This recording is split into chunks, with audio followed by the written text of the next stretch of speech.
Saizi saa 12 kama waziri wa kilimo sijapokea notice yoyote. Mazungumzo yanaendelea na yanaongozwa na waziri wetu wa mambo ya nje. Lakini wakati mazungumzo yanaendelea, sisi hatuwezi kuendelea kuishi kuwa denied right hiyo. Kwa natangaza rasmi kuanzia usiku huu mambo yafuatayo kwa nchi hizi mbili. South Africa imekuwa ikiingiza Tanzania fresh apples.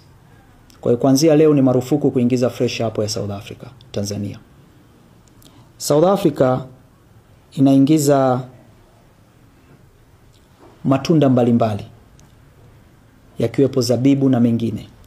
Kwa hiyo kuanzia leo ni marufuku kuingiza matunda.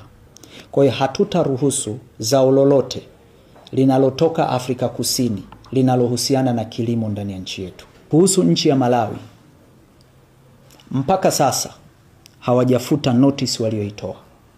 Kwa hiyo ninatangaza rasmi ni marufuku mazao yoyote ya kilimo kutoka Malawi kuingia ndani ya Jamhuri ya Muungano wa Tanzania kuanzia leo.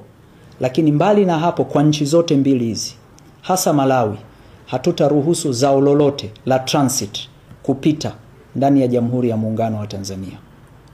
Lakini la tatu, kuhusu Malawi, mahindi yote walioyanunua kwa ajili ya kutatua tatizo lao la njaa kwao hayatoenda Malawi. Hatutayapeleka.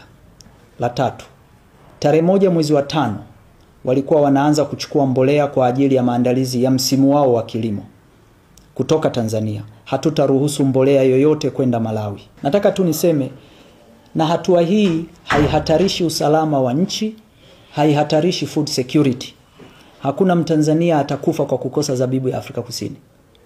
Hakuna Mtanzania atakufa kwa kukosa apple ya Afrika Kusini. Kwa hiyo tunachukua hatua hii kuprotect our business. Hii ni biashara, lazima wote tuheshimiane.